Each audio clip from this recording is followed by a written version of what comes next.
Managers Conference. What city are you in, Lane and Matt? We're in Austin, Texas. Austin, Texas. I've never been there, but I've heard good things. Well, be safe out there. It's very hot.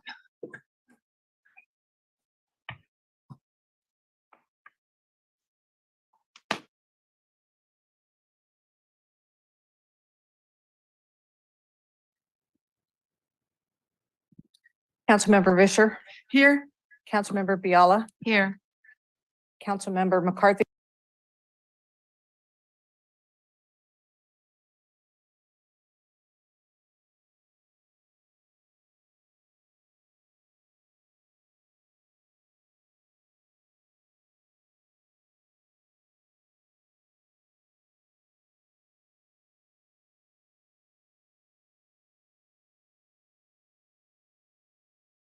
Pledge allegiance to the flag of the United States of America and to the republic for which it stands, one nation, under God, indivisible, with liberty and justice for all.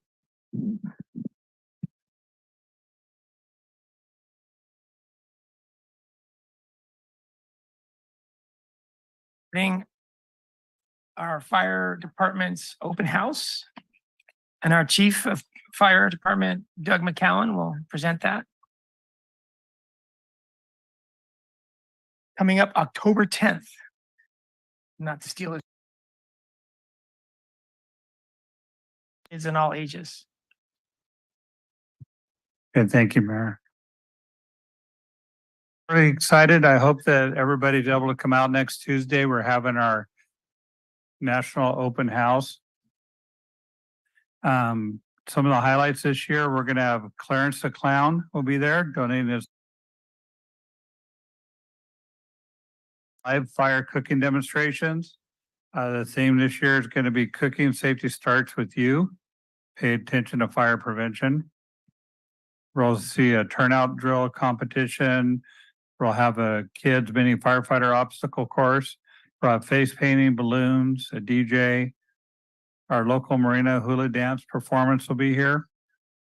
Hot dogs, popcorn, refreshments, along with police explorers and high school students.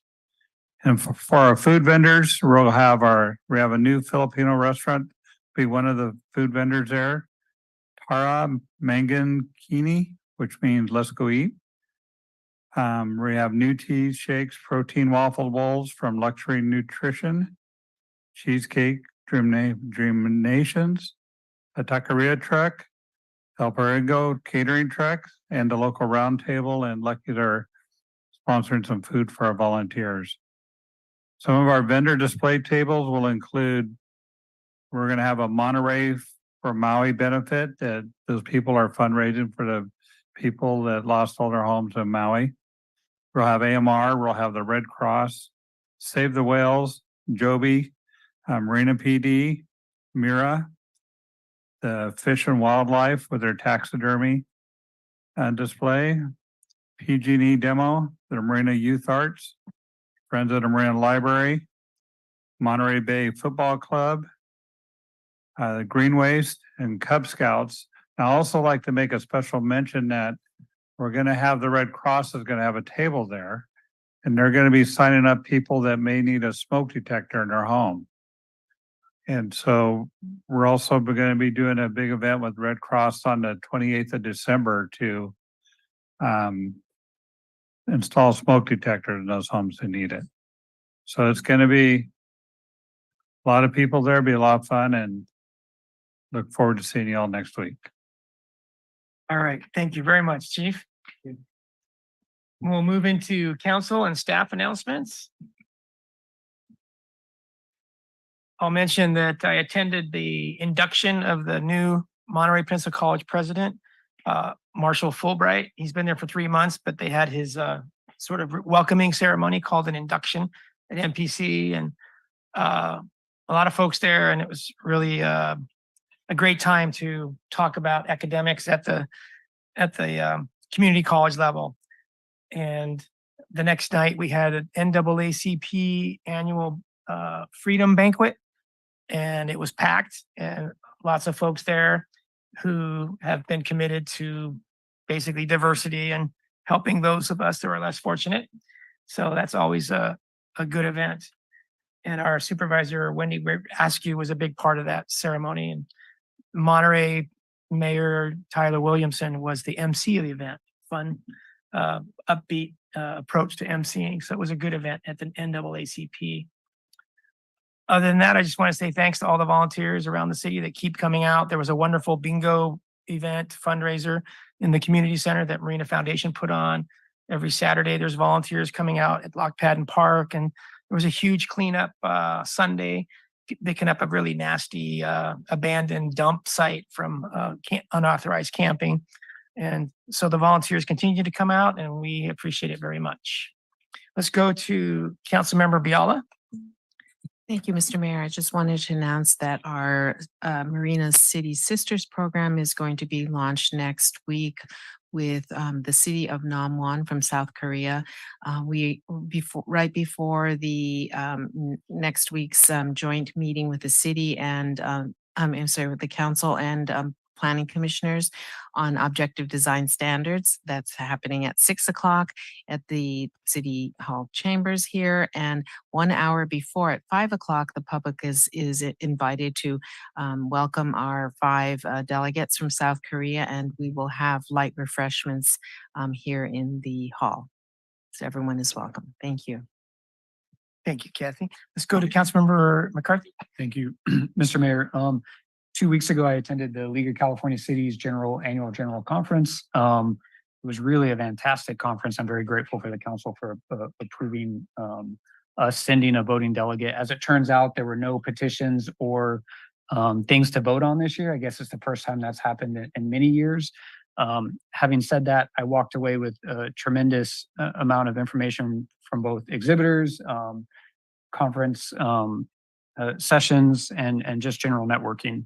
I did drop my card in a bucket from the Institute of Local Government, and apparently was drawn to win a meeting mastery meeting that starts tomorrow. It's intended for city staff.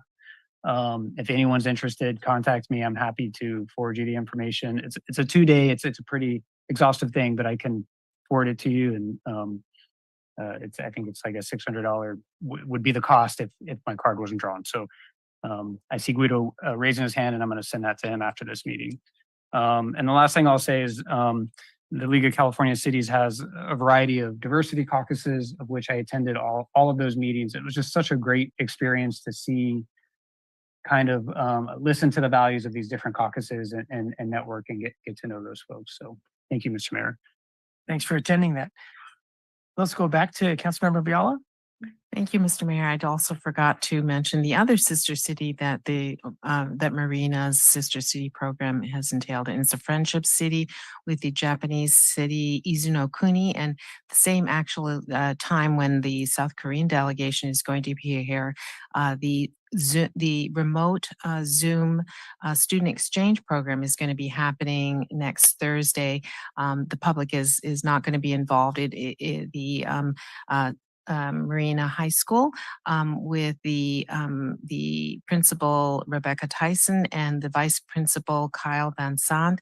They have been involved in hosting the exchange program remotely, and there'll be 6 students from Japan and 6 students from the Marina High School that will be doing their first session. It's the first of I believe it's 3 sessions over the academic year. So we'll be able to talk a little bit more about how that went.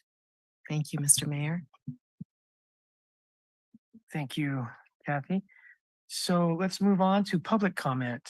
Let's start with the people that are here today. If you'd like to comment, please step up to the podium. You have up to 3 minutes.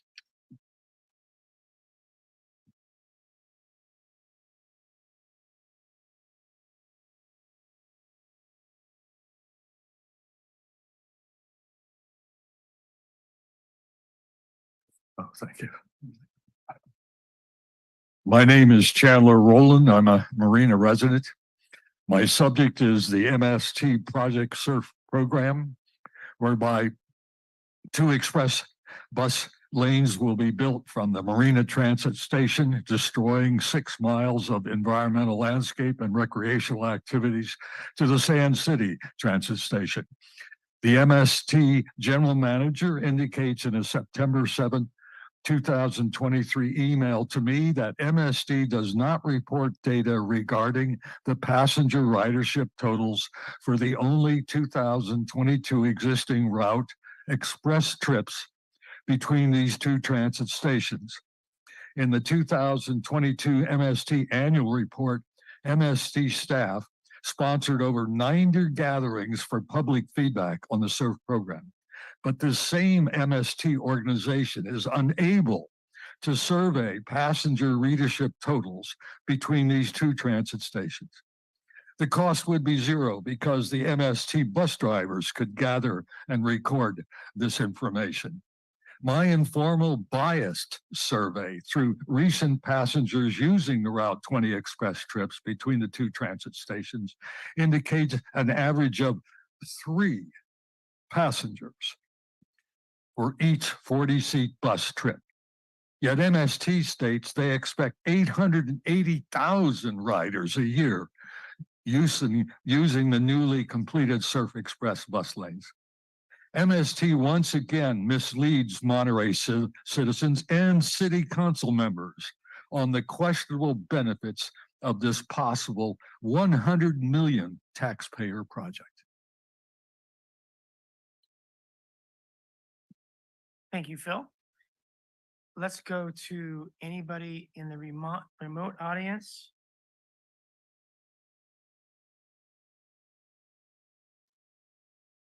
Please raise your hand, starting with 384-0312.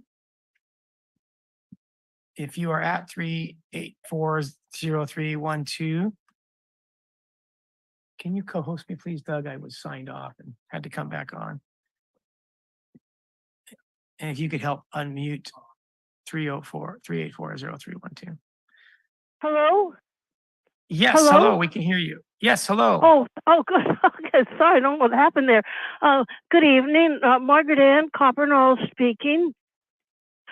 Tuesday, October 10th, the Monterey Peninsula Water Management District, MPWMD, will hold a public hearing on its CalAm buyout eminent domain resolution of necessity, with the next step being court action. The resolution of necessity findings with evidence at Exhibit A are on their website. The public hearing will be held at 5:30 p.m. in Middlebury's Institute's Irvine Auditorium at 499 Pierce Street, Monterey. Since this public hearing will be our last opportunity to defend our water supply and demand environmental justice, please seriously consider participating. Comments limited to 2 minutes become part of the record in future court proceedings. In addition to invading our water supply aquifers and suing both the Marina Coast Water District and our city of Marina, CalAm persists in being a bad neighbor by pursuing its oversized desalination plant here in Marina that would seriously harm Esha, Marina's mascot bird, the western snowy plover, and seriously deplete our aquifers that are on California's list of critically overdrafted groundwater basins. Why is this resolution of necessity so important? Because California Coastal Commission granted conditional approval for CalAm's desalination plant. Plus, recent appellate court action granted CalAm a county permit. This buyout action is a critical existential necessity for all of us. Thank you so much to all who have been supporting our water journey this past decade, and the many who help Citizens for Just Water make our concerns known.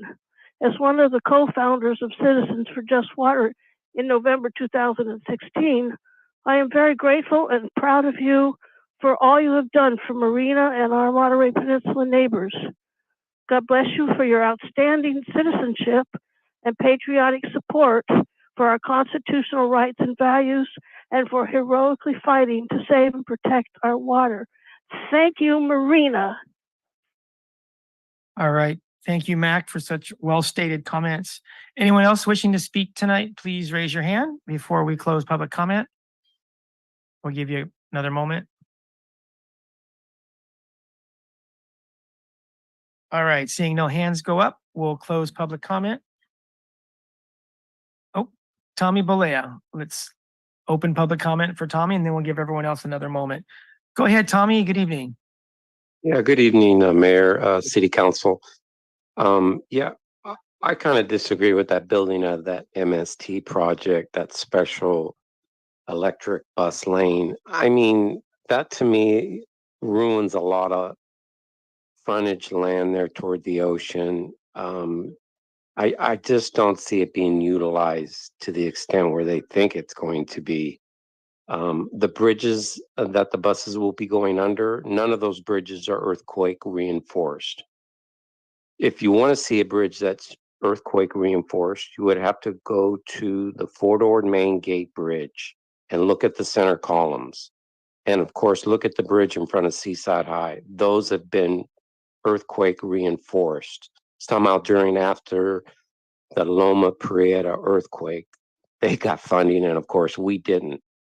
Now the Del Monte Bridge is definitely not earthquake reinforced. And if I'm not mistaken, it's one of the longest bridges on the peninsula, other than the one that collapsed in Watsonville on Highway 1 during Loma Prieta.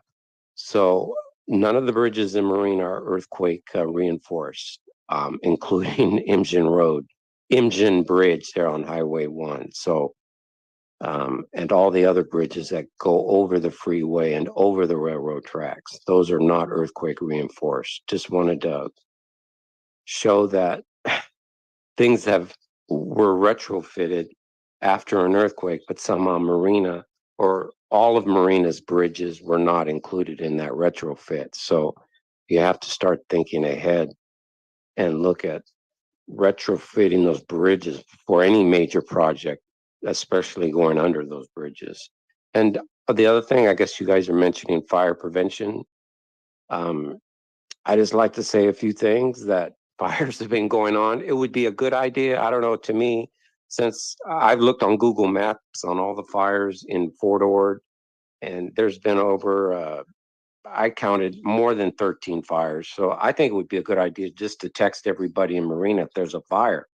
Because generally speaking, the fire goes northeast, which is directly over Marina. I mean, if we could be notified, that would be a text message. I think it's fair, since it's a controlled burn, and you just make sure it doesn't get out of control, and that's great because there's limited water resources out there. But we should all be notified, because that smoke is definitely toxic and unhealthy. But if we were told to go inside, it would be a much and notified of that would be a really good idea, I think.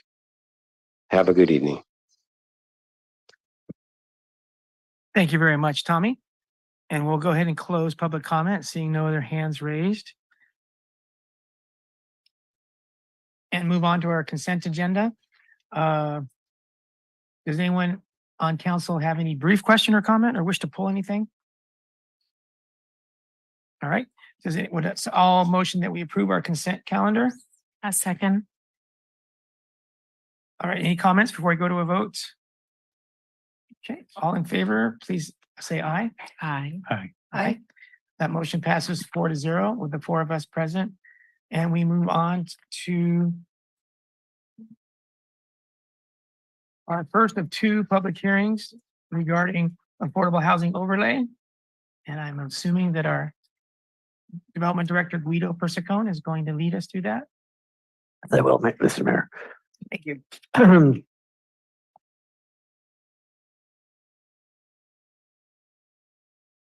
gonna go back to the beginning, Doug. Yeah. Cool. So tonight, this is a very simple zoning text amendment to our affordable housing overlay. So just some background, on February 7th, the council adopted the affordable housing overlay. On April 7th, there was a court case, the Desiree Martinez versus City of Clovis, which I'll go into more detail. And then on April 27th, the state HCD certified our 5th cycle housing element. And then shortly after, this court case was published, and it basically said the City of Clovis's overlay didn't comport with housing element law because the base density didn't have a minimum of 20 dwelling units an acre. Which, so conferring with the city attorney and our special counsel, Karen Tiedemann, we crafted a solution for our overlay, which is we're just basically adding 3 sentences to the municipal code to make it abundantly clear that if you choose not to do the overlay, which is an option for property owners, and you choose to develop the base density, that we're saying you have to have a minimum density of 20 dwelling units an acre. And that was the central finding of the court case. And so out of an abundance of caution, we're just adding these 3 sentences to our municipal code. If we do this, this will give us additional capacity for the 6th cycle housing element, which is going to come before the city council in the next 30 to 45 days. There is no substantive change to the original CEQA document for the overlay because we're really touching parcels if somebody chooses not to do the overlay designation. So there's really no additional CEQA required. And so what is before you today is to, number 1, affirm that we're not making any substantive changes to the original CEQA document. And if we make that finding under section 15162 of the CEQA guidelines, no additional environmental review is required. And the adoption of this ordinance amending that specific section of the Muni Code, which is known as our overlay. So that is what is before the council tonight. Okay, thank you, Guido. Well, now we go to the public. Does the public have any input on this matter? Please raise your hand.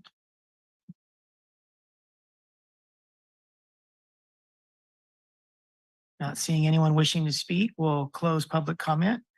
Anyone on council have any comments? Councilmember Biala? Thank you, Mr. Mayor. On this slide, on the slide that says zoning text amendment, I had initially and cleared it with staff. So I just want to report to the public because they might have thought to question something on this page. And it does not relate to the revision that we're asking at this point for the minimum density of 20 units per acre. But I noticed that the other citations of the different units per acre were different than the ones that I had remembered from the draft downtown vitalization specific plan. So I had asked about that, and those I recall were at times more significantly higher. And I was told that this is not relating to that, that this is the current density numbers, but that in our revisions of the zoning ordinance as a whole, that will be coming up fairly shortly anyway. So those would be the times to talk more about the other density numbers in our ordinance. I just wanted to share that with everyone. Thank you, Mr. Mayor. All right. Thank you, Kathy. Would someone like to make a motion on this matter? I would like to do that, Mr. Mayor. Okay. I would like to make a motion to amend the Marina Municipal Code, section 1748-130, affordable housing overlay to be consistent with recent legal precedent. I second. Okay. Councilmember Biala seconds it. Any final comments before we go to a vote? All right, all in favor, please say aye. Roll call vote, please. Councilmember McCarthy, Thank you. Yes. Councilmember Vischer, Yes. Councilmember Biala, Yes. Mayor Delgado. Yes. All right, that motion passes unanimously with the 4 of us present. Does the next item require a roll call if it's for a first reading?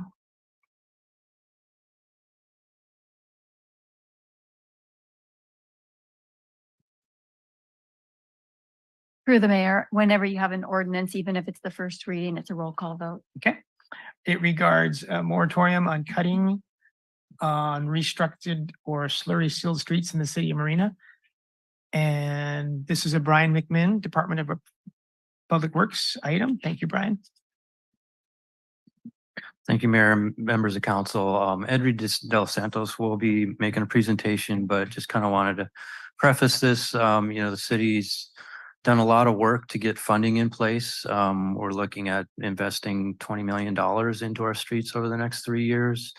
From past experience in my career, nothing is more disheartening than resurfacing or reconstructing a street just to see utility come through and cut it up again. So Edry is going to present something that's been enacted in other agencies and is a useful tool to limit that happening here in Marina. So with that, I'll turn it over to Edry for the presentation. Good evening, Edry. Good evening, Mr. Mayor, members of the council. Let me just get my screen up and turn my video off for bandwidth. Thank you for taking this presentation this evening. Our roadways, as Brian said, are a valuable resource. And really, anything we could do to maintain our roads is costly, but many times, utility construction work, like you see right here in this picture, is trenching work, creating visible instability in the roadway. You can never really get a uniform roadway structural section when you cut through it with a trench. And especially when your streets are either brand new, reconstructed, or resurfaced, utility trench work, although necessary at times, it reduces the overall life of our roads. So what does it mean then to have a pavement moratorium? What does it do? Cities adopt these pavement moratoriums to prevent newly resurfaced or reconstructed roads from utility trench work. And by creating a list of streets to distribute to utility companies, this forces these companies to reorganize their construction schedule or even coordinate with other utility companies to construct on streets not under a moratorium. So this not only prolongs the life of our resurfaced roads, also creates a more efficient construction time frame in the city by reducing and even condensing the number of construction projects on our roadways on any given year. And so should this ordinance pass, we'll actually be launching a website dedicated to noticing public utility companies and other agencies and the public on what streets have been constructed, are under this moratorium, and for how long these roadways will be protected. The next question is, what is our ordinance covering? The ordinance we are requesting approval for tonight is pretty simple. It provides definition on the different types of construction and encroachment on our roadways, what they mean. Also, it defines what the prohibition periods are. For instance, on a newly constructed roadway, it would be 5 years, preventing utility companies from cutting into or opening a newly reconstructed roadway. And for new resurfaced roadways like slurry seals, it'll be 3 years. Now, we also provide definition on exceptions to the rule. When a home, for instance, is without utilities or life and safety is an issue, there are procedures that we have set up now to approve this type of emergency work. It's a process we call the waiver process, allowing the Public Works Director to review extenuating circumstances that would allow a variance to this rule. And so the ordinance then also protects itself by going back into other portions of the ordinance that allows violators to really be assessed against violating this ordinance. The whole point, though, of course, is that we ultimately want to preserve the large investment into our roadway network. We have millions recently approved for reconstructing our roadways. So this ordinance, once approved, will help properly manage and protect this valuable resource. Open to any questions. Thank you, Edry and Brian. This is fantastic. Now, they wouldn't be a violator if they received a waiver from us. Is that right, Edry? That is correct. All right. Can you go back to that slide that you showed us an example of longitudinal trenching? And my question when we look at that is, what does that look like if you do that after a street's been constructed and it's prohibited, it's a prohibited street, but they have to go in anyway due to an emergency exception.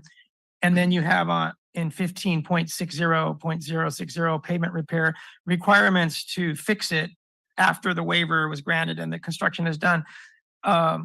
So how would it be different under this new policy? What we're looking at in this picture, if it was fixed under the waiver exception? Projects fixed under the waiver exception would not look like this, where we would have eighth of a mile or a quarter of a mile long trenches. We're talking more or less what they call lateral trenches, or trenches connecting to facilities, whether it's a fire station or a senior home or a housing element. We would be making sure that those services to service people who need the services immediately are addressed. For long projects like this, these are planned projects that are maintaining long sections of utility trenching. So this specific picture, this was done a long time ago. And it's really, actually, you could see here, we're setting up to fix this, because you could see the difference between the trench work paving and the original paving, and how what it does to a roadway. So we wouldn't have longitudinal projects like this under emergency work. It would be a lot smaller projects than what's shown here.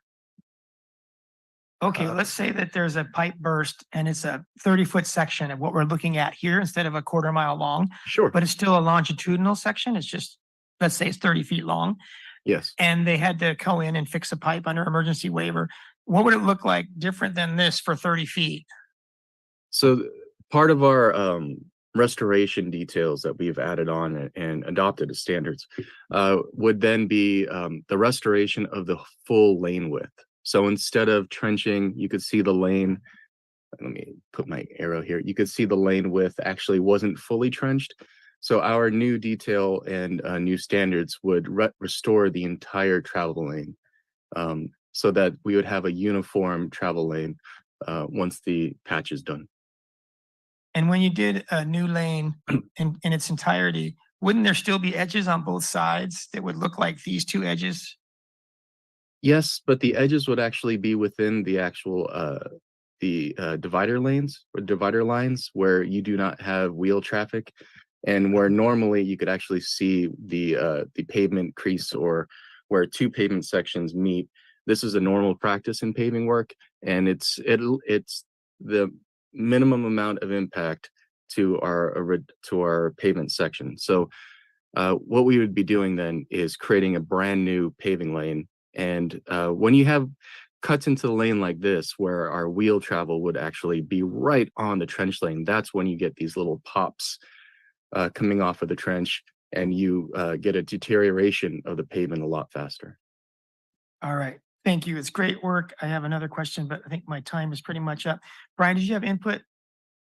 No, Edry got to it in the second question. Okay, let's go to Councilmember Biala. Thank you, Mr. Mayor.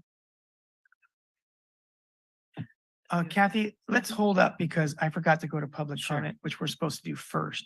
So let's go to Denise Turley. Now we'll open public comment, go to Denise Turley, and we'll come back to Kathy. Thank you, City Attorney, for reminding me that.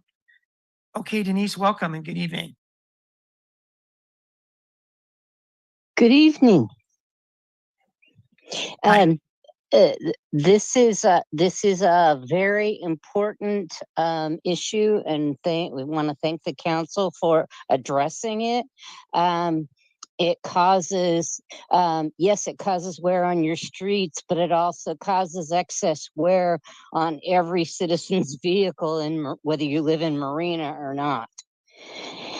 So that I was pleased for that.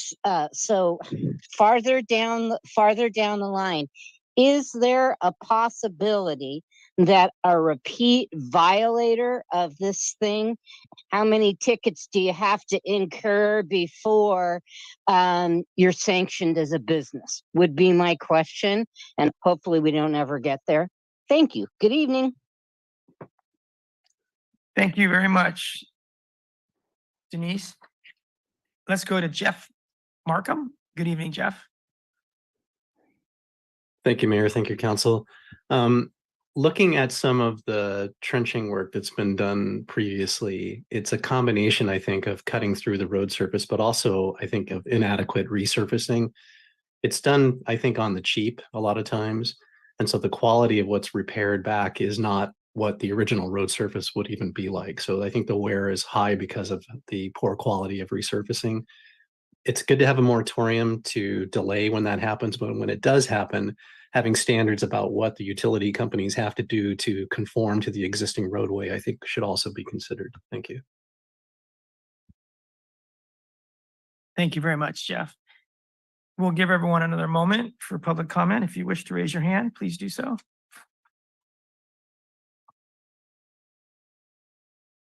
Okay, let's close public comment and take on Denise's question first. If there's a repeat violator, does it lead to larger sanctions, stronger sanctions, or stronger remedies? I could chime in on that one, Brian, if you'd like. So we have built into the end of the ordinance a section regarding violation, referencing chapter 1.08 regarding code violations and penalties for those violators, and which includes everything from infractions to monetary penalties to citations and civil action. So there's an escalating manner regarding violators and violating the ordinance. All right. And then Jeff's question was, what's our plan for shoddy work in the fix? Sure. As you saw in that original picture, so that was prior to our recently adopted new detail for trench restoration. So we've adopted a new standard for trench restoration, which includes not just the trench work itself, but widens it to the travel lane. And if it even encroaches into the bike lanes, it'll include bike lanes as well. So the new standard details for trench restoration is inclusive of making sure our roadways, whether they be resurfaced or reconstructed or just our normal roadways awaiting reconstruction, that they are restored in this trench restoration to the public benefit, not just with the trench work that they're doing, but expanding that in order to make sure the public is riding on a safe road surface. Thank you very much, Andrew. Let's go back to council, Kathy Biala. Thank you, Mr. Mayor. And just want, as a reference point for Jeff Markham, on the staff report on page 7, it has a whole section on pavement repairs. So you might want to look at some of that passage. So my question is, the effective date, it says the ordinance shall take effect and be enforced 30 days after 30 days from and after its final passage. So we have 2 more meetings, right?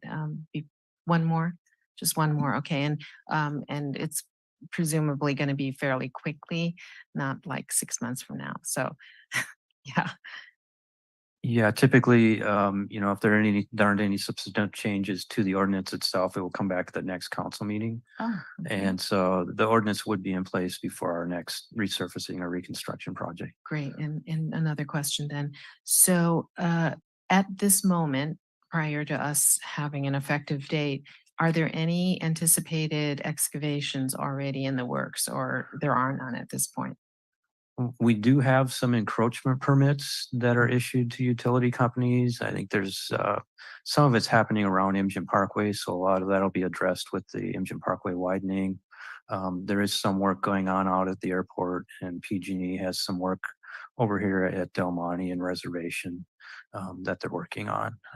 So those would be exceptions. They get grandfathered in, and so they continue based on our lack of an ordinance before. Well, I mean, they've already been issued an encroachment permit to go forward with that work. As far as, the ordinance will go in place, 30 days after the second reading, but we already have the list compiled of streets that have been resurfaced or reconstructed over the past 3 to 5 years, and those streets will go into the moratorium. So it won't be only streets that are resurfaced from the time the ordinance went into place. We're going to apply that limitation to streets that were done in the last 3 to 5 years. Okay, so that from the developer's side, that's good news because it's not blanket any streets in Marina. It's only specifically the ones that have recently been repaired, and so that shouldn't be such an issue. And you're not anticipating a large amount of people that are going to want to challenge this. You know, it's not, we're not breaking new ground here, so to speak, no pun intended. Right. Other cities, other cities that are use these ordinances as well. Yes. And so, But in terms of anticipated permits that they were thinking about doing. yeah. You know, the proactive aspect of our program also is, you know, as the projects are in design, we're reaching out to the utility companies as part of our program and saying, hey, this is what we have planned for the next 3 years. Tell us if you have any construction plan for these streets, and let's see if we need to move some things around or to make this all work. Okay, great. Thank you. Let's go to Councilmember McCarthy. Thank you, Mayor. Thank you, staff, for Oh, bringing.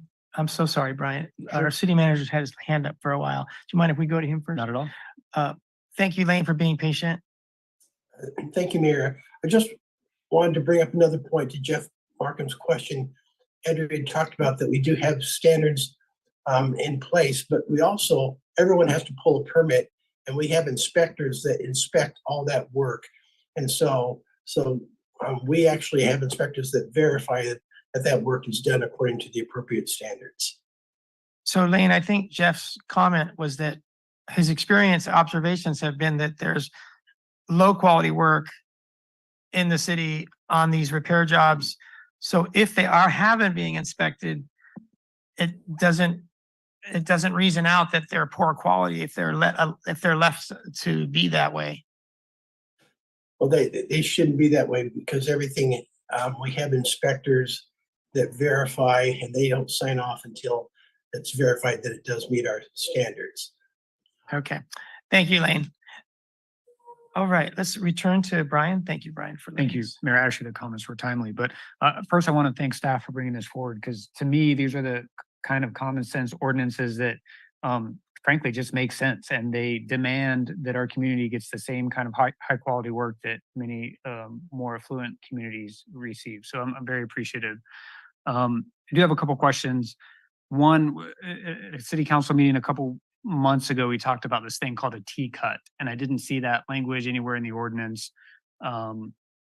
Is there a reason for that? Are we going to require T-cuts? And if so, can it be placed in this ordinance without having to go back to another reading? And can you tell us what a T-cut or cup is? Okay, so what Edry described of reinstating the pavement beyond the edges of the trench, that's what's referred to as a T-cut.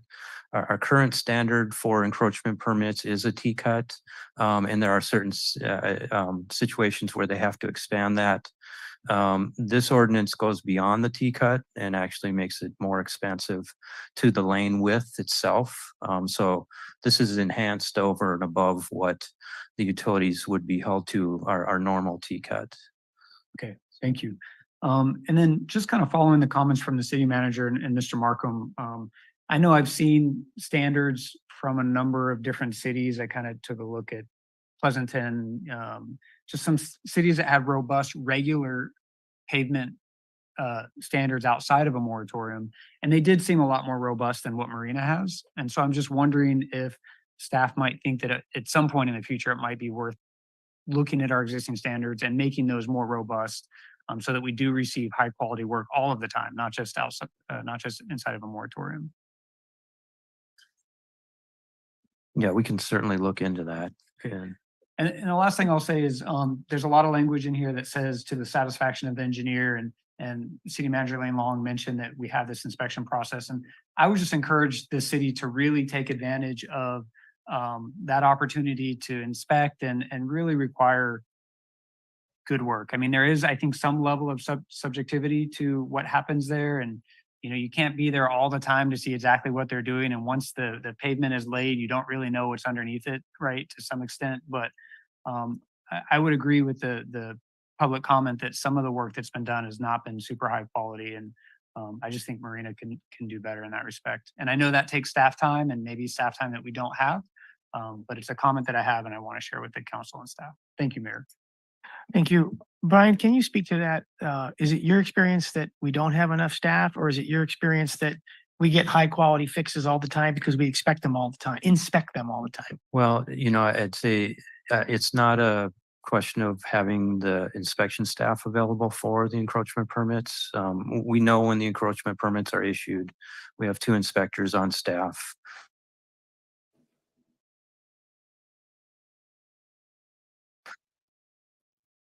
Of, times where we haven't had the inspectors to be able to cover the inspections on the encroachment permits. And I don't go out and inspect them all myself. I just haven't heard, I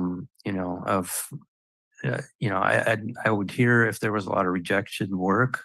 Usually it's in relation to particular contractors maybe. But and that would be more isolated instance where we have to hold them to the standard, and sometimes it takes a little bit longer or a little bit of rework. But I haven't heard of, if there are specific examples that the public is referring to, I'd be happy to review it. So your observations is that most of the work that you've seen is of high quality, is satisfactorily high quality? Since I've been here the last 5-7 years, I would say, yeah, because I get around on the bike and in the cars and stuff too, and I would kind of take note of that. Thank you very much. All right, let's go to Councilmember Vischer. Thank you, Mr. Mayor.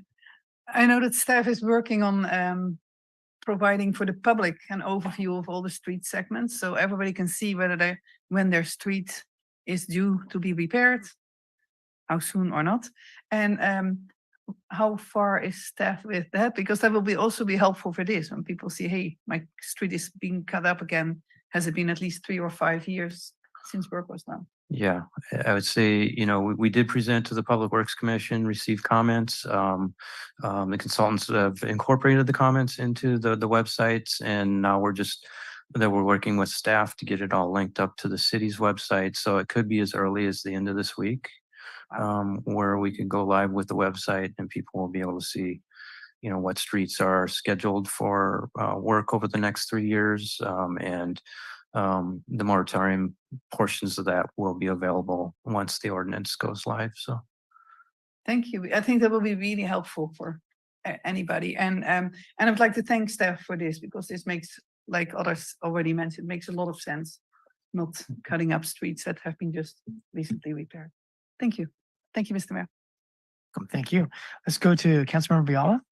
Thank you, Mr. Mayor. So Brian, the picture that you showed of the street without the T cut is pretty concerning. I mean, it's obviously, you can obviously see the difficulties with that kind of repair.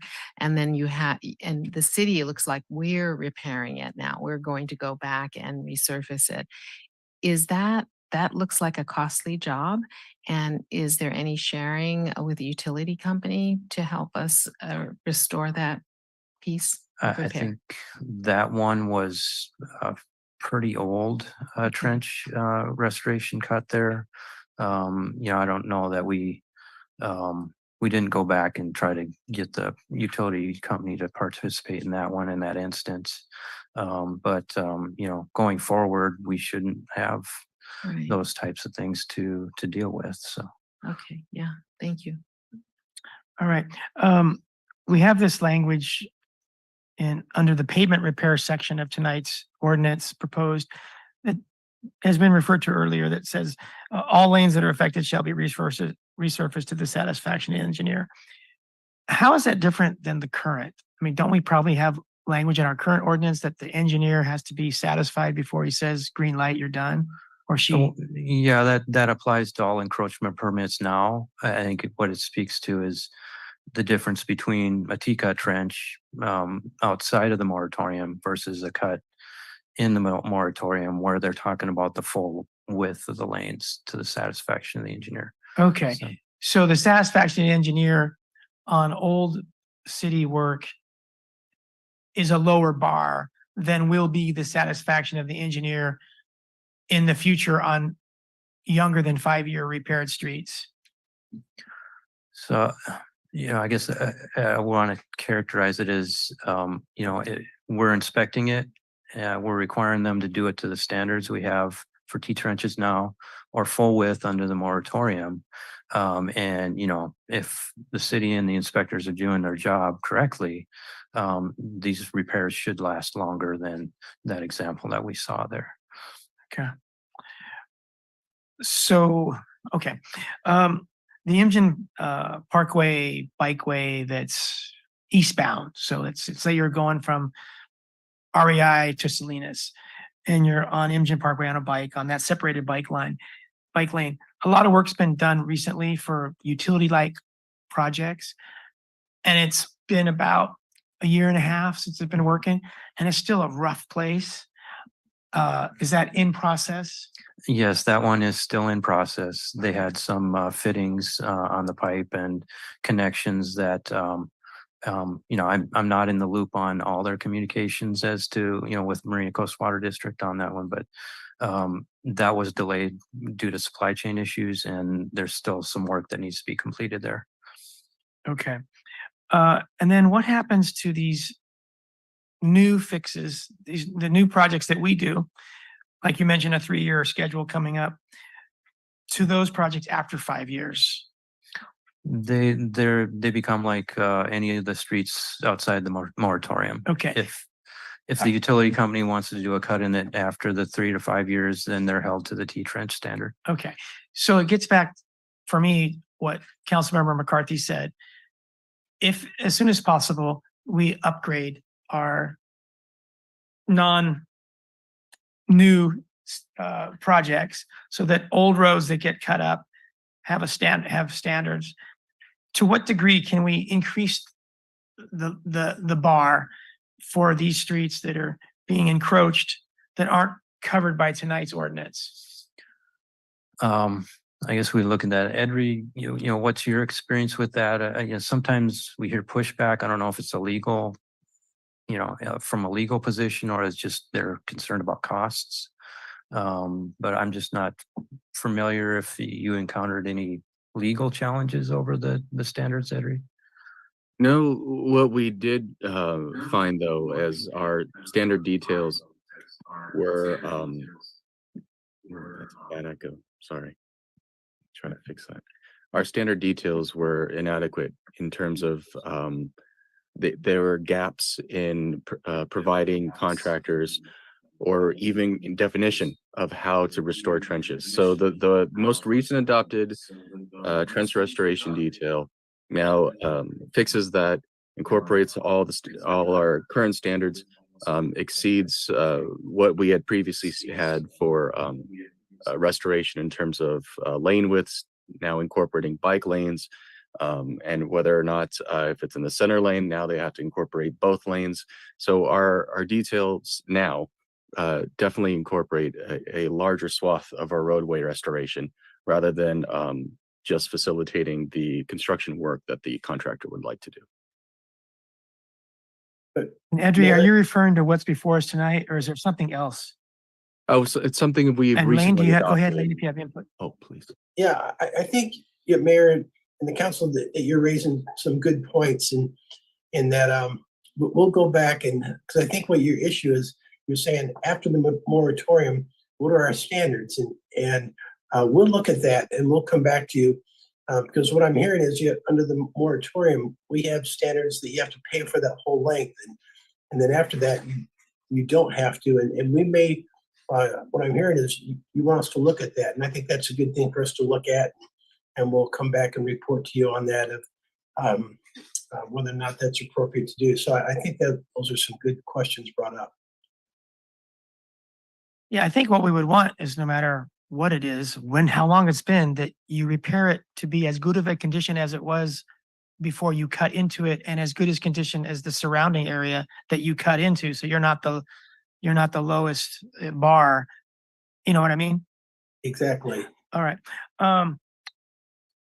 Okay. So if Marina Coast Waters or AT&T or some other company has a huge project and they haven't thought ahead, they didn't get your notice or they didn't pay attention to it, and they have a multi-million-dollar project that they want to do that would be a violation of this, what's our response to them? They can't do it? Well, we've, example in the last few years, Marina Coastal Water District had a fairly substantial pipeline project that came through the city. And as we reviewed that project and conditioned the permit for it, we required them to do a higher level of pavement restoration, a full width lane width, or even a full roadway width restoration when they actually went in with the project itself. So, that would be something for, discussion, evaluation of whether we issue them an exemption or not. If they're willing to do something like that, then, there's some value to the city. Okay. Thank you. Councilmember Biala? Thank you, Mr. Mayor. So going back to what I think that Jeff was trying to say is the actual quality of the cement or whatever, I don't know how you call it, but, and that we've been talking about that it looks like the same kind of quality, but maybe we can word it in such a way so that post-moratorium approval that we expect there's going to be like quality, but not less than the original pavement. So they can't just sort of substitute, because in substituting maybe color differences and all of that, and plus the actual quality. So can we define the actual substance that's being used in terms of defining what quality is? Yeah, we do define and require, the asphalt section, that has to be a certain asphalt mix for their, let's say it's a T patch. If they have to do a slurry coating, like the full width, then that would be, similar type of material that went down. But, it's pretty likely you're not going to see the same color, because pavement oxidizes over time, gets lighter. But that's just a normal process in the aging of the asphalt surface. It doesn't necessarily mean that one is better than the other or not. But the patches or the resurfacing reinstatement of the trenches would be of newer materials than the adjacent roadway, especially when you get out past that 5-year point. So, but as long as you can define quality. yes. So And yeah. Edri, I'm pretty sure we review the mix that goes into the trenches and the backfill materials, and before the contractor actually brings them on site. So, Great, thank you. All right. City Attorney Heidi Quinn, I didn't verbally specify we opened a public hearing. We had public comment. Is that sufficient, or should I go through the motion of verbalizing that we're gonna have a public hearing? I think it's always a good idea to just make sure the record is clear. So if you want to restate that, that's fine. Can Okay. never. Let's open up public hearing now to take any comments, testimony. So we're opening a public hearing to take testimony to make sure we do this properly. Anyone wishing to speak during this public hearing, please raise your hand. So they can't comment now. Okay, so if you haven't spoken before, this is a public hearing for those that haven't. We'll give you another moment, see if anyone new would like to speak during this public hearing. Okay, we'll close the public hearing. Would someone like to make a motion? Councilmember McCarthy? Thank you, Mayor. I move that we introduce ordinance number 2023- for a first reading by title only, waive further reading, adding chapter 15.60 regarding a moratorium on cutting on reconstructed or slurry sealed streets in the city of Marina. I'll second. Any final comment before we go to a roll call vote?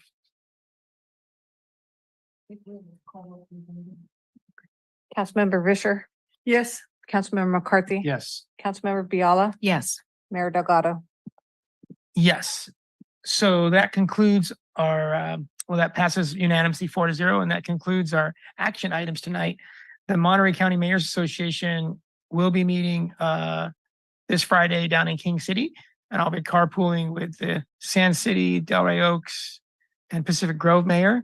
And then interestingly, in November, it's always Marina's turn. So on November 3rd, Friday, all the mayors in the county will be in Marina. I think we're gonna have is that gonna work out at the pump track? So we're hoping that at the pump track, we're gonna have a catered lunch. And so if anyone wants to come, please get a hold of us. You'll have to pay your own way, $15 or something like that. But also, if you don't want to eat, you can still be there. It's a public meeting and you can meet the mayors and you can comment on the agenda items, that kind of a thing. So it'll be interesting to have a lunch outside at the pump track on November 3rd. Starts at 12, ends usually around 1:15. So that's Friday, November 3rd here at the pump track. If council members or public want to join us for that Mayor's Association meeting. Okay, any council reports on meetings or conferences attended? We did that kind of earlier, probably a little bit out of order, but any more? Okay, all right, then we will adjourn and thank you everyone for being here on a short agenda. Lane and Matt, please have a good trip and come home safe. Anything more? You're looking at me, I was wondering. All right, so we are adjourned. Thanks, everybody.